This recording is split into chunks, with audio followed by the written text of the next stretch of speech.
Hands where I can see them, ma'am." The command cut through the low hum of the grocery store like a blade, sharp enough to freeze motion itself. And for a second, even the automatic doors seemed to hesitate mid-slide as Deputy Mark Reynolds stepped forward, one hand resting near his belt, the other raised just enough to signal authority without effort, his voice calm, but carrying the weight of someone used to being obeyed.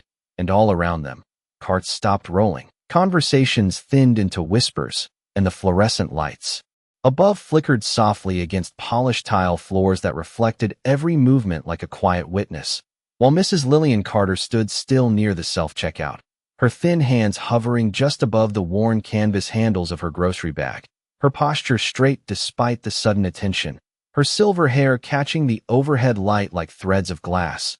And she did not turn immediately, not out of defiance, but with a measured slowness that felt deliberate, as if she had lived long enough to understand the difference between urgency and control. And when she finally faced him, her eyes were steady, not hardened, not afraid, just present, as though she had stepped into this moment long before anyone else realized it had begun.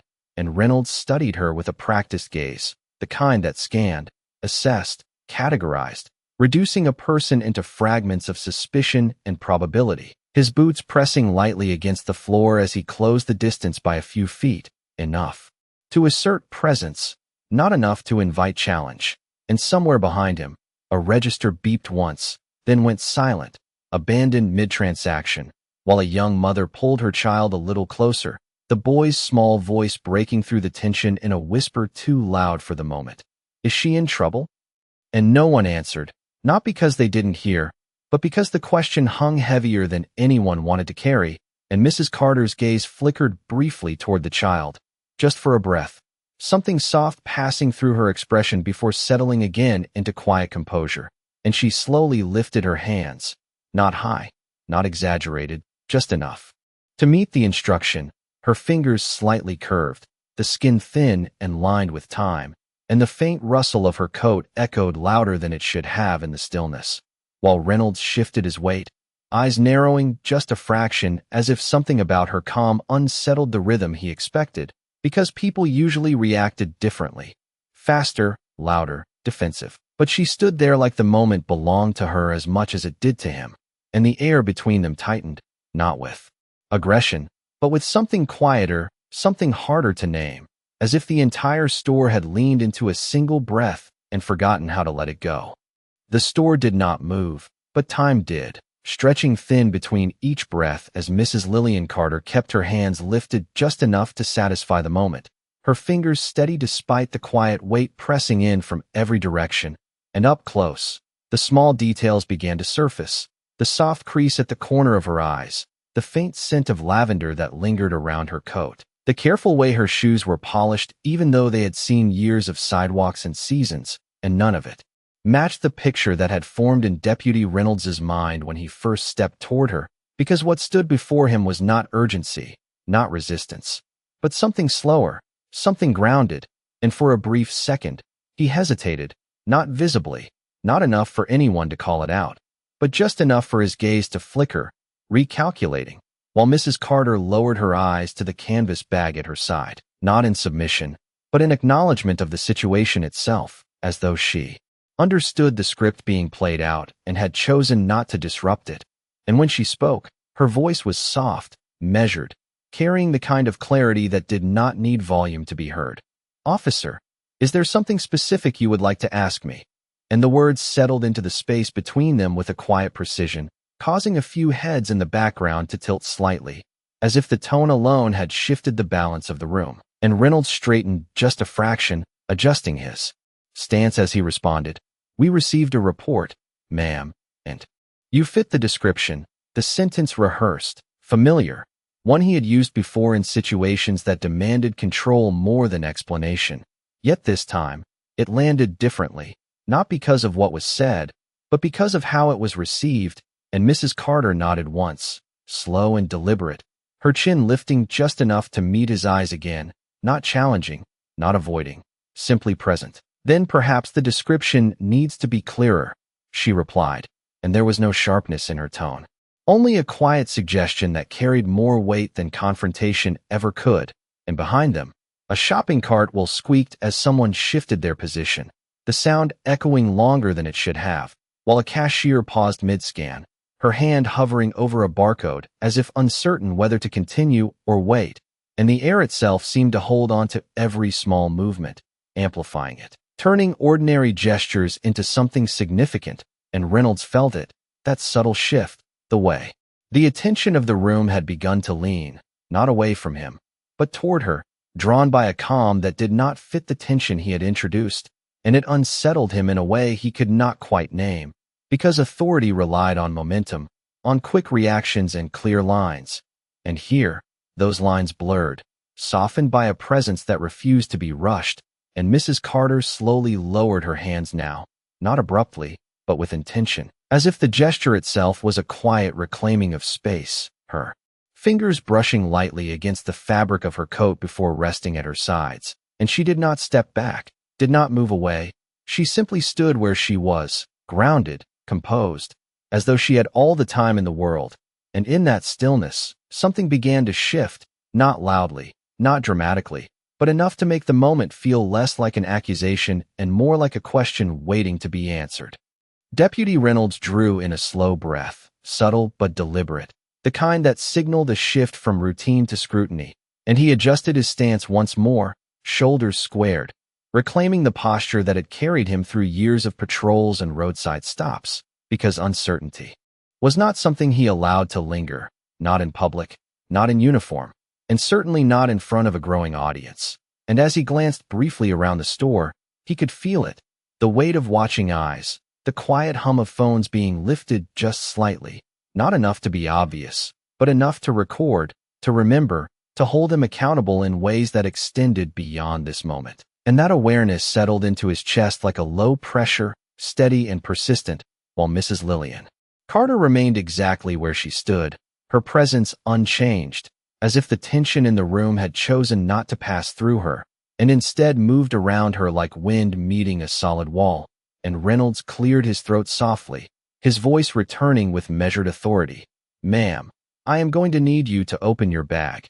And the request landed heavier than before, not because of its content, but because of the silence that followed it. A silence that did not rush to comply, did not rush to resist, but simply held, stretching between them. And Mrs. Carter looked down at the canvas bag again, her fingers brushing lightly along the edge of the fabric, tracing a seam that had likely been stitched years ago, her movements unhurried, thoughtful, and when she looked back up, her eyes met his with the same calm steadiness. "Of course," she said, her voice even, almost gentle, and she reached for the bag, lifting it slowly, the soft rustle of its contents barely audible, yet somehow amplified in the stillness.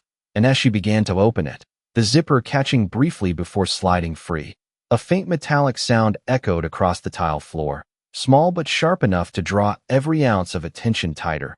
And Reynolds watched closely now, his focus narrowing, not just on the bag, but on her hands, on the way she moved, searching for something that would justify the tension he had introduced, something that would align the situation with the expectation he had set.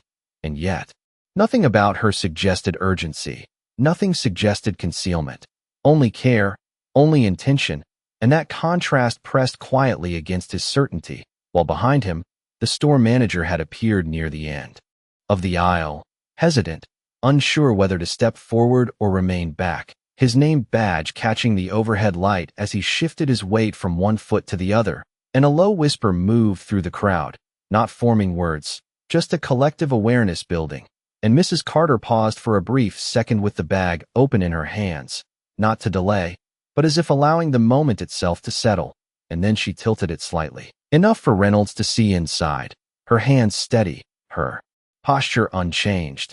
And in that simple act, something shifted again, not visibly, not dramatically, but enough to make the air feel different, heavier with expectation, as though whatever came next would not just resolve the situation, but redefine it. And Reynolds felt it before he saw anything, that quiet sense that the line between certainty and mistake had grown thinner than he realized. For a moment, Deputy Reynolds did not move, his gaze fixed on the open bag as if waiting for something unexpected to reveal itself. something that would validate the tension he had brought into the room. But instead, what he saw was ordinary, almost painfully so.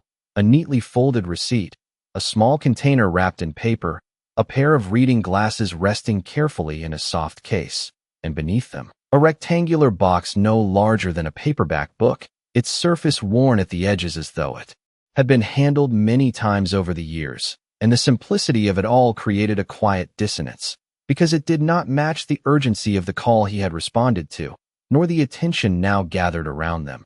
And Mrs. Lillian Carter held the bag steady, not offering it forward, not pulling it back, simply allowing it to exist in that space between them, her hands unwavering, her expression unchanged. And Reynolds leaned slightly closer, not enough to invade, but enough to examine, his eyes narrowing as he focused on the box.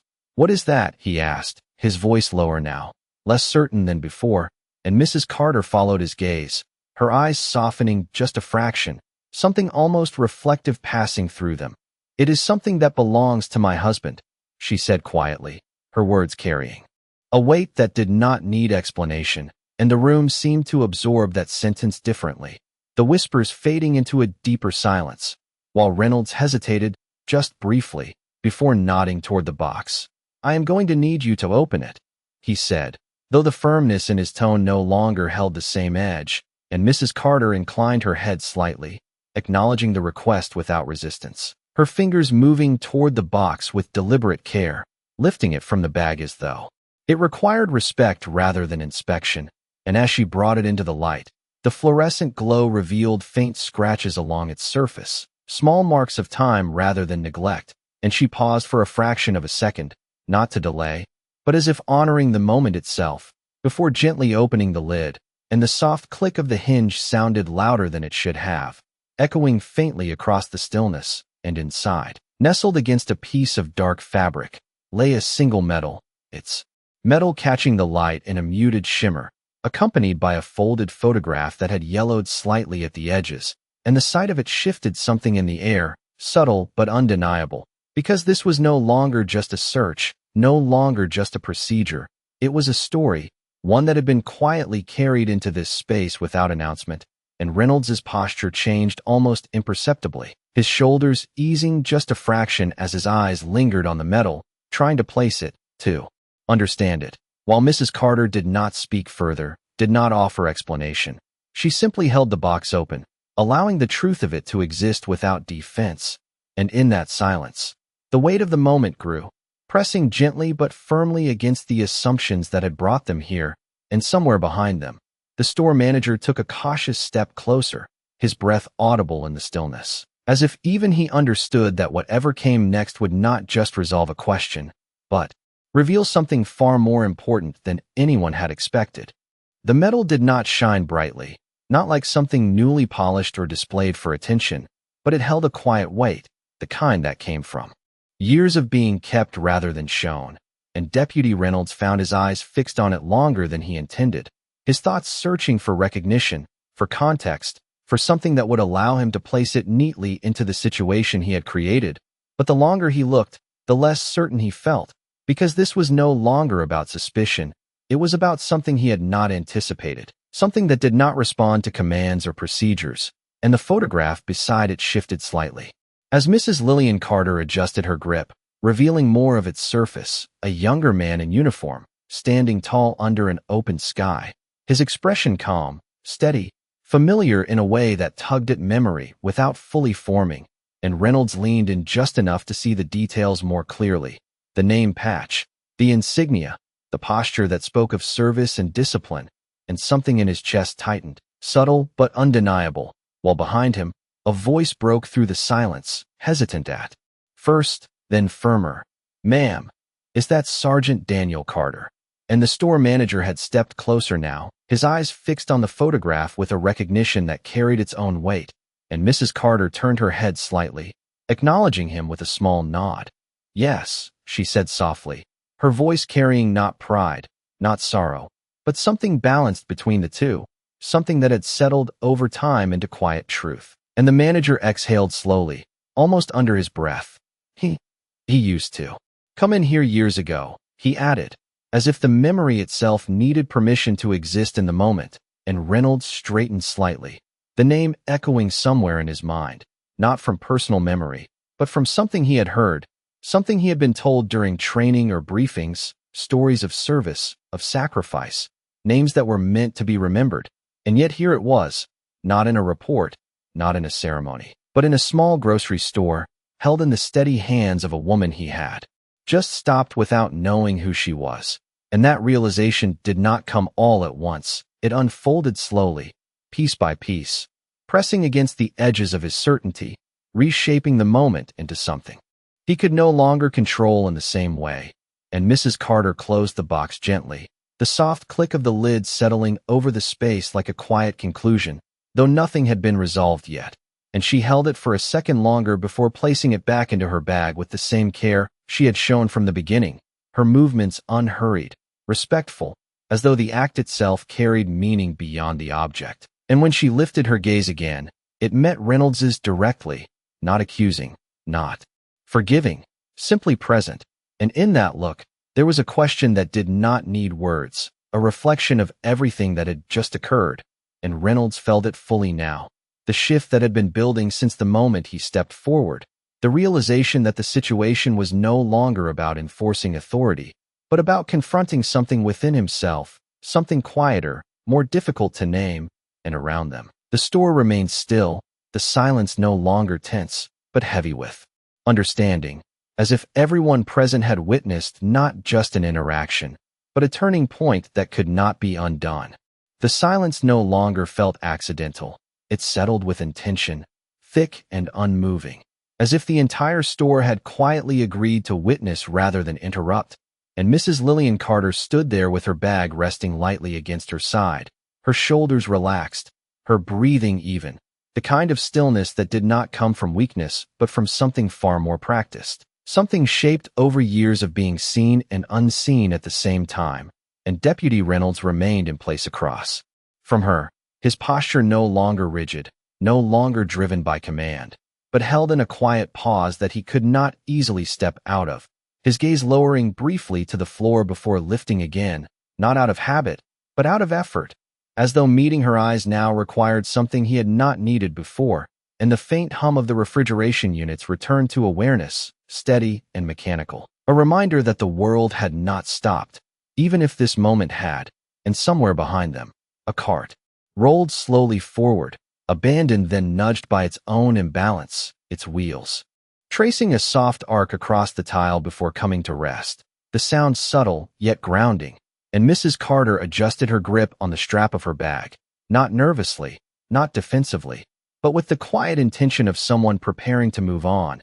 And yet she did not step away, not yet, as if she understood that leaving too soon would allow the moment to remain unfinished. And Reynolds noticed it, that small hesitation, that decision to stay, and it pressed gently against him, not as accusation, but as opportunity, though he did not yet know what to do with it. And his hand shifted slightly at his side, fingers flexing once before settling again, a small, almost invisible motion that betrayed the internal recalibration taking place, because authority had taught him how to act quickly, how to respond, how to control, but it had not prepared him for stillness like this, for a moment where action was no longer the answer. And Mrs. Carter finally spoke again, her voice soft, steady, carrying no edge, no weight of demand, only presence.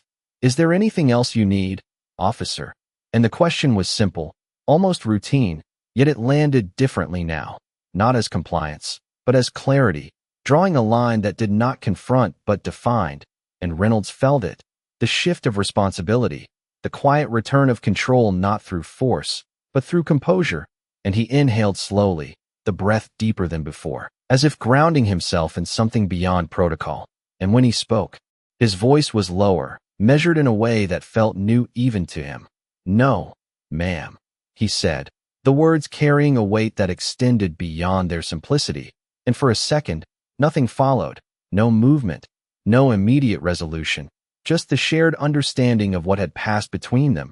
And Mrs. Carter gave a small nod, not in approval, not in dismissal, but in acknowledgement, as though marking the moment without needing to define it further.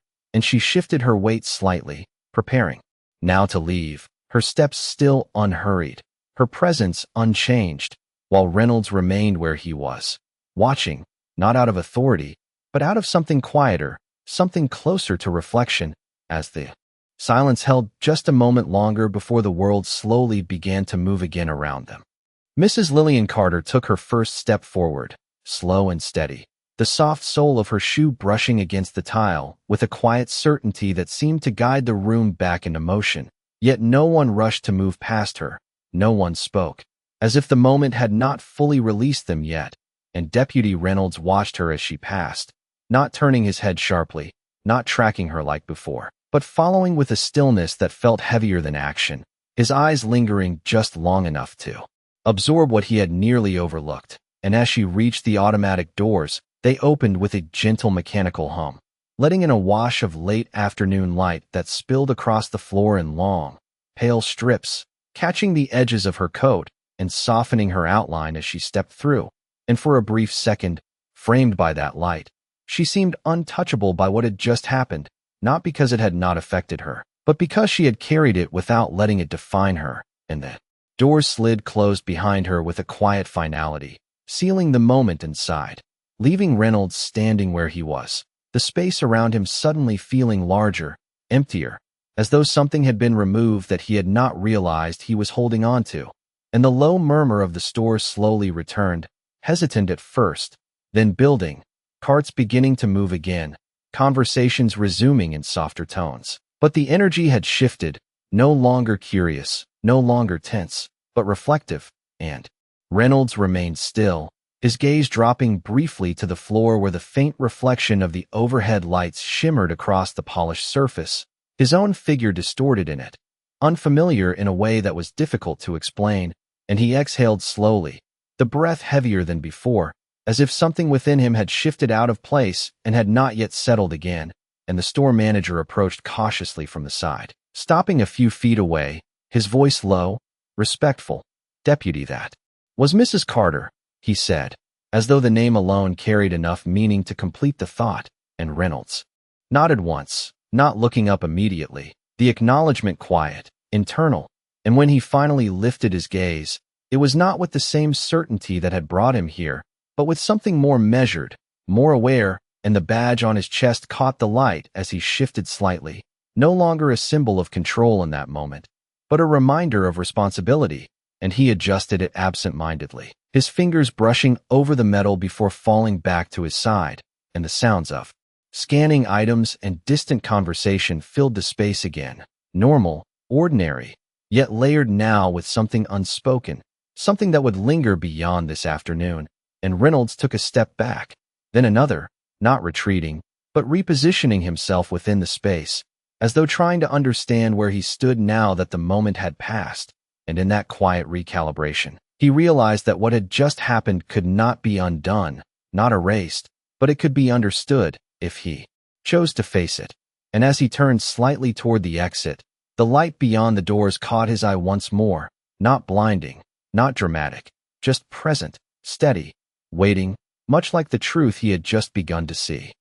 The glass doors had already closed, but the echo of that moment did not leave with her. It stayed, suspended in the air like a quiet imprint that refused to fade, and Deputy Reynolds stood there longer than he should have, long enough for the rhythm of the store to fully return around him, long enough for the ordinary sounds to feel unfamiliar, and when he finally moved, it was not with urgency, not with purpose, but with a measured hesitation, as if each step required more thought than it used to, and he turned toward the exit, the same door she had just passed through, the late afternoon light still spilling in through the glass, softer now, less sharp, and he paused a few feet away, his reflection faintly visible in the surface, distorted by the movement of people behind him, and for a brief moment, he did not recognize the posture staring back, not because it had changed physically, but because something internal no longer aligned the way it had before, and he reached out, not to open the door, but to steady himself against the cool surface of the glass, his fingers resting there just long enough to feel the contrast between the stillness inside and the motion beyond and outside. Mrs. Lillian Carter had not gone far. She stood near the edge of the parking lot, beside a simple sedan that had seen years of use, her hand resting lightly on the door handle as she looked out across the rows of cars. Not searching, not waiting, simply present in the quiet space she had reclaimed, and Reynolds saw her then, not as a figure from a situation, but as a person existing beyond it.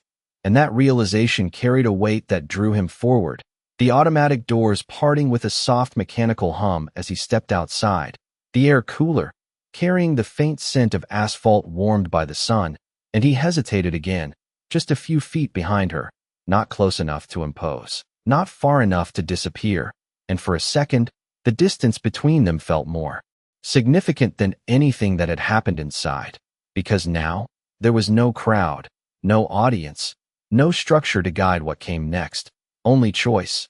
And he cleared his throat lightly, the sound quieter than he expected, and when he spoke, his voice lacked the sharpness it once held, replaced instead by something more grounded, more deliberate. "Ma'am," he said, and Mrs. Carter turned slowly, not startled, not defensive, simply acknowledging his presence, her eyes meeting his with the same calm clarity as before, and Reynolds held that gaze, not out of authority, but out of necessity, as if looking away would undo something he had only just begun to understand. And the words that followed did not come quickly.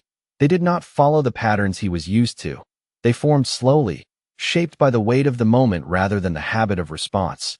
And though they were simple, they carried more meaning than anything he had said before, because this time, they were not meant to control the situation. They were meant to face it fully, without distance, without deflection. And as the light shifted slightly across the parking lot, casting long shadows that stretched between them, the space held steady, waiting for what would be said, not with tension, but with a quiet, undeniable sense that something real was about to take place. The space between them held for a moment longer, quiet and unbroken, as Deputy Reynolds finally let the words settle into place, not rushed, not rehearsed, but carried by a weight he could no longer ignore. "I was wrong," he said, his voice steady but lower than before, stripped of the authority that had defined it inside the store, and Mrs. Lillian Carter listened without interrupting, her hand still resting lightly on the car door, her posture unchanged, as if she had heard those words in many forms throughout her life and understood that their meaning depended not on how they were spoken, but on what followed them. And Reynolds continued, not looking away this time. "I made an assumption I should not have made." The sentence simple, direct, without excuse, and the air around them remained still, the distant sounds of cars moving through the lot blending softly into the background, while Mrs. Carter studied him for a brief second, not searching for weakness, not measuring sincerity, but simply observing. And then she nodded once, a small, deliberate motion that acknowledged the effort without amplifying it. And when she spoke, her voice carried the same calm clarity that had defined every moment before. "Assumptions are easy," she said, her gaze steady. "Living with them is harder." And the words settled between them, not sharp, not accusatory, but grounded in something deeper than the moment itself, something shaped by time and experience, and Reynolds absorbed it quietly, his shoulders easing just slightly, not in relief, but in understanding, as if the statement had shifted something within him that could not be reversed, only carried forward, and he gave a small nod in return, the gesture restrained, respectful, before stepping back half a pace, creating space not out of distance, but out of recognition. And Mrs. Carter opened her car door then, the soft click of the handle breaking the stillness, and as she placed her bag inside, she paused for just a second, her hand resting on the edge of the door, the late afternoon light catching the silver strands of her hair once more, and without looking back immediately, she added, "Respect is not something you correct after the fact," her tone even, almost reflective, and then she turned slightly, meeting his eyes one last time, not to challenge, not to forgive, but simply to be seen, fully, without assumption, and Reynolds held that gaze, understanding now that this was not a moment to respond, but one to carry, and she stepped into the car, closing the door gently behind her, the sound soft but final, and as the engine started, the quiet hum filled the space between them for a brief second before she eased the car into motion, pulling away slowly, without haste, merging into the flow of the parking lot as though nothing extraordinary had occurred. and Reynolds remained where he stood, watching until the car disappeared beyond the row of vehicles. The light shifting across the asphalt as the sun lowered just slightly, and when he finally turned back toward the store, his steps were different, not slower, not heavier, but more deliberate, as if each movement now carried awareness that had not been there before, and behind him, the parking lot settled back into its ordinary rhythm. Yet the silence that had fallen earlier did not disappear. It lingered quietly, not in the air, but in the space within him, a reminder that some moments do not end when they are over. They continue, shaping what comes next without a single word being spoken.